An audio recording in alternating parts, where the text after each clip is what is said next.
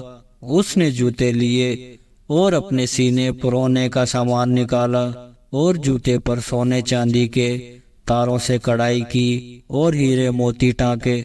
سوداگر کے بیٹے نے بھی دوسرا جوتا نکالا اور جیسا جیسا شہزادی کرتی تھی بالکل ویسا ہی اس نے کیا۔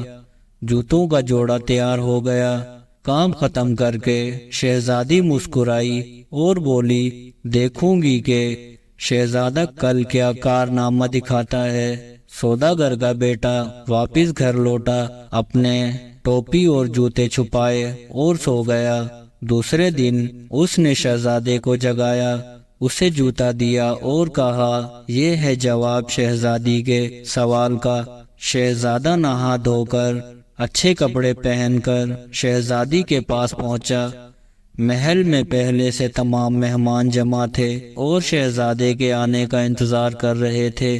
جیسے ہی شہزادہ پہنچا، موسیقی بجنے لگی۔ تمام لوگ اپنی اپنی جگہوں سے اٹھ کھڑے ہوئے۔ شہزادی نے ایک جوتا نکالا جو قیمتی ہیرے جواہرات سے جگمگ کر رہا تھا۔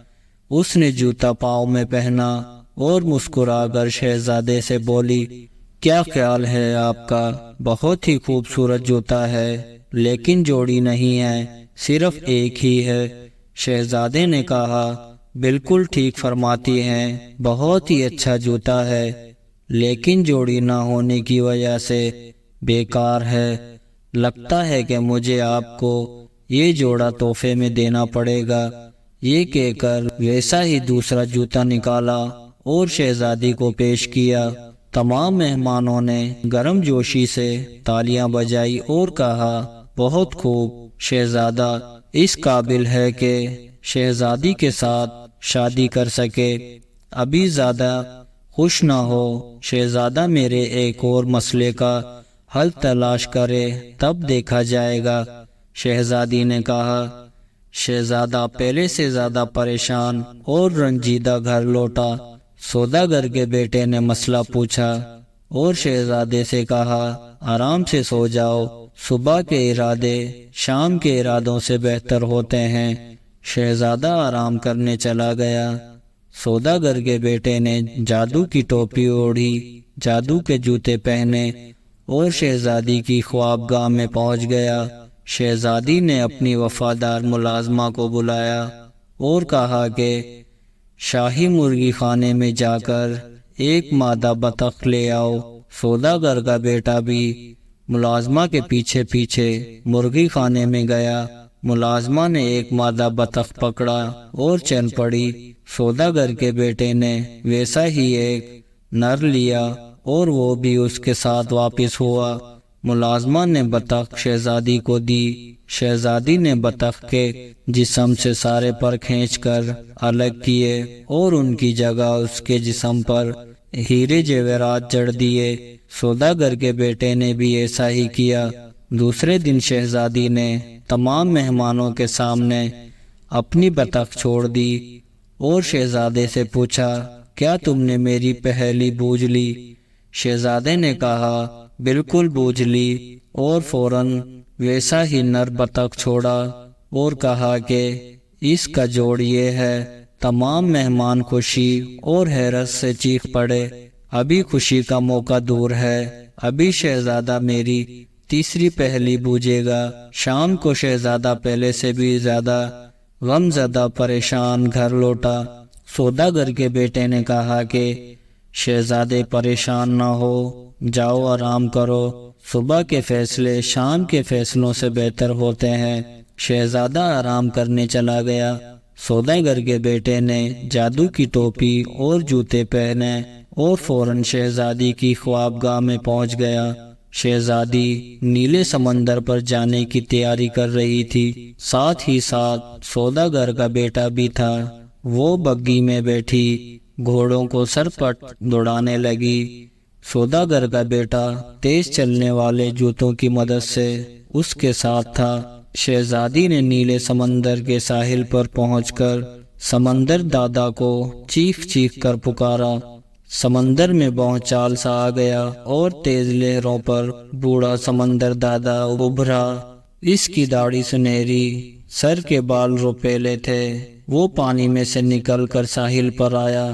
میری پیاری پوتی، ایک عرصے بعد تمہیں دیکھ رہا ہوں، میرے تمام بال الجھ گئے ہیں، ذرا کنگھی تو کر دو۔ یہ کہہ کر سمندر دادا زمین پر اس کی گود میں سر رکھ کر لیٹ گیا۔ شہزادی اس کے سر میں کنگھی کرنے لگی۔ جب وہ گہری نیند سو گیا تو شہزادی نے اس کے سر سے 3 روپیلے بال نکال لیے۔ سوداگر کے بیٹے نے بھی بوڑھے سمندر دادا کی ایک بڑی سی لٹ اکھاڑ لی۔ دادا تکلیف سے چیخ پڑا اور شہزادی پر ناراض ہونے لگا۔ شہزادی نے اس سے معافی مانگی اور کہا کہ بہت عرصے بعد کنگھی کر رہی ہوں، اس لیے تکلیف ہو رہی ہے۔ بوڑھا دوبارہ سو گیا تو شہزادی نے اس کی داڑھی میں سے آہستہ سے 3 سنہرے بال اکھاڑ لیے۔ سوداگر کے بیٹے نے بڑے میاں کی داڑھی ہی اکھاڑ لی۔ بڑے میاں تکلیف سے چیخ اٹھے اور سمندر میں چھلانگ لگا دی۔ شہزادی نے کہا کہ اب دیکھوں گی شہزادہ ایسے بال کہاں سے لائے گا، اور محل کی طرف چل پڑی۔ دوسرے دن محل میں تمام مہمان جمع تھے۔ شہزادہ بھی وقت پر پہنچ گیا۔ شہزادی نے شہزادے کو 3 سنہرے اور 3 روپیلے بال دکھائے اور کہا، کیا کبھی تم نے ایسے بالوں والی حسینہ دیکھی ہے؟ شہزادے نے جواب دیا کہ یہ کون سی خاص بات ہے؟ یہ کہہ کر ایک بڑی سی لٹ سنہرے بالوں کی اور 1 روپیلے بالوں کی شہزادی کو دی اور کہا، یہ تحفہ میری طرف سے۔ شہزادی کو ایک دم غصہ آ گیا۔ وہ اپنی خوابگاہ میں چلی گئی۔ اس نے اپنی جادو کی کتاب نکالی اور اس میں دیکھنے لگی کہ تمام پہیلیاں شہزادے نے خود بوجھی ہیں یا کسی نے اس کی مدد کی ہے۔ کتاب میں اس نے دیکھا کہ تمام پہیلیاں بوجھنے میں شہزادے کے ملازم سوداگر کے بیٹے نے مدد کی ہے۔ وہ واپس حال میں آئی اور کہنے لگی، اپنے سب سے قریبی ملازم کو میرے پاس بھیجو۔ میرے قریبی ملازم تو 13 ہیں، اس کو بھیجو جو سوداگر کا بیٹا ہے۔ وہ سب کے سب سوداگروں کے بیٹے ہیں۔ اچھا، اگر ایسا ہے تو سب کو یہاں بلواؤ، میں تمہاری مدد کے بغیر اصل کو پکڑ لوں گی۔ شہزادی نے حکم دیا۔ چنانچہ شہزادے کے 12 کے 12 ہم شکل، ہم عمر، ہم قد اور ہم آواز ملازم محل میں آ گئے۔ تم میں سے کون بڑا ہے؟ شہزادی نے ان سے پوچھا۔ میں بڑا ہوں، میں بڑا ہوں۔ شہزادی نے محسوس کیا کہ اس مسئلے کا حل آسان نہیں ہے۔ اس نے حکم دیا کہ ان سب کے لیے شربت لاؤ۔ 11 عام گلاسوں میں شربت لایا گیا، مگر 12واں گلاس سونے کا تھا۔ انہیں جب شربت پیش کیا گیا تو وہ سب سونے کے گلاس پر ٹوٹ پڑے۔ سب نے کہا، میں اس گلاس سے پیوں گا۔ چنانچہ ان میں سے کوئی بھی شربت نہ پی سکا اور سارا شربت گر گیا۔ شہزادی نے سوچا کہ اس طرح تو وہ اصل ملازم کا پتہ کبھی نہ لگا سکے گی۔ اس نے حکم دیا کہ تمام ملازموں کو خوب اچھی طرح کھانا کھلایا جائے اور محل میں ان کے سونے کا انتظام کیا جائے۔ رات کو جب وہ سب ہم شکل اچھی طرح کھانا کھا چکے اور گہری نیند سو گئے تو شہزادی نے اپنی جادو کی کتاب کی مدد سے اصل سوداگر کے بیٹے کا پتہ لگایا اور اس کی ایک قلم کے بال کن پٹی پر سے کاٹ لیے تاکہ صبح اسے پھانسی دی جا سکے۔ صبح سویرے جب سوداگر کا بیٹا اٹھا اور آئینے میں شکل دیکھی تو اس کی ایک قلم کٹی ہوئی تھی۔ اس نے اپنے تمام ہم شکلوں کو جگایا اور کہا کہ جلدی سے وہ بھی اپنی اپنی وہی قلم کاٹ لیں جو اس کی کٹی ہوئی ہے۔ تھوڑی ہی دیر بعد شہزادی کمرے میں آئی اور دیکھا کہ سب کی قلمیں صاف ہیں۔ وہ مایوس ہو گئی اور جادو کی کتاب کو آگ میں پھینک دیا اب اس کے پاس سوائے اس کے کہ شہزادے سے شادی کر لے اور کوئی راستہ نہ تھا۔ شادی خوب دھوم دھام سے ہوئی۔ 3 دن تک تمام سلطنت میں شادی کی خوشیاں منائی گئی۔ دعوتیں ختم ہوئی تو شہزادے نے اپنی دلہن کے ساتھ اپنے ملک واپس جانے کا ارادہ کیا۔ اس نے اپنے ملازموں کو پہلے ہی روانہ کر دیا۔ 13 ہم شکل شہر کے باہر آتے ہی قالین پر بیٹھے اور اڑنے لگے۔ جنگل میں وہ اسی جگہ پر پہنچے جہاں انہوں نے اپنے گھوڑے چھوڑے تھے۔ زمین پر اترتے ہی سوداگر کے بیٹے نے اپنے ساتھیوں سے کہا کہ سب اپنے گھوڑے ایک جگہ لے آئیں، میں ابھی آتا ہوں۔ یہ کہہ کر وہ گھنے جنگل میں اسی جگہ پہنچا جہاں اسے یہ تینوں جادو کی چیزیں ملی تھی۔ ابھی وہ وہاں پہنچا ہی تھا کہ ایک طرف سے ایک بوڑھے کو دوڑ کر آتے دیکھا۔ سوداگر کے بیٹے نے اسے اڑنے والا قالین دے دیا۔ تھوڑی دیر بعد دوسرا بوڑھا دوڑتا ہوا آیا، اسے جادو کی ٹوپی مل گئی اور آخر میں آنے والے کو تیز چلنے والے جوتے دے دیے۔ پھر وہ واپس آیا تو سب ساتھی گھوڑوں کو تیار کر چکے تھے۔ اس کا بھی گھوڑا تیار تھا۔ وہ واپس اپنے ملک کی طرف چل پڑے۔ وہ سیدھا شہزادی کی خدمت میں حاضر ہوا اور تمام قصہ سنا دیا۔ شہزادی بہت خوش ہوئی کہ اس کے بھائی نے شادی کر لی ہے۔ شہزادی نے سوداگر کے بیٹے سے پوچھا، اس کام کا تمہیں کیا معاوضہ دیا جائے؟ تو اس نے جواب دیا کہ مجھے دوبارہ کال کوٹڑی میں بند کر دیا جائے۔ شہزادی نے بہت کوشش کی کہ وہ کچھ اور مانگ لے، مگر سوداگر کا بیٹا نہ مانا۔ آخر اسے دوبارہ کال کوٹڑی میں ڈال دیا گیا۔ کچھ عرصے بعد شہزادہ اپنے ملک پہنچا۔ یہاں شادی کی خوشیاں دوبارہ منائی گئی۔ پھر شہزادے نے پوچھا، کہاں ہے میرا وفادار ملازم؟ وہ سوداگر کا بیٹا کال کوٹڑی میں بند ہے، جواب ملا۔ وہ کال کوٹڑی میں کیوں بند ہے؟ اسے کس نے کال کوٹڑی میں بند کرنے کا حکم دیا؟ شہزادہ غصے سے گرجا۔ شہزادی آگے آ کر بولی، بھائی تم نے ہی تو اسے کال کوٹڑی میں بند کرنے کا حکم دیا تھا۔ تمہیں یاد ہے اس نے تمہیں اپنا خواب سنانے سے انکار کر دیا تھا۔ تم اس سے خفا ہو گئے تھے اور اسے قید کروا دیا تھا۔ کیا یہ وہی ہے؟ ہاں وہی ہے۔ میں نے اسے تمہاری مدد کے لیے وقتی طور پر چھوڑا تھا۔ شہزادے نے اس کو فوراً پیش کرنے کا حکم دیا۔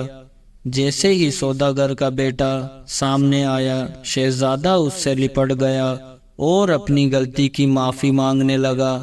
سوداگر کے بیٹے نے کہا کہ جو کچھ میرے ساتھ ہوا اور جو کچھ میں نے آپ کے ساتھ کیا، یہی سب کچھ تو میں نے خواب میں دیکھا تھا، اس لیے میں نے اپنا خواب آپ کو نہیں بتایا تھا۔ شہزادے نے اسے انعام سے نوازا، اسے اپنی حکومت میں ایک بڑا عہدہ دیا اور اپنے محل میں ہی رہنے کے لیے جگہ دی۔ سوداگر کے بیٹے نے اپنے والد اور بھائی کو بھی اپنے پاس بلوا لیا اور سب مل کر ہنسی خوشی رہنے لگے۔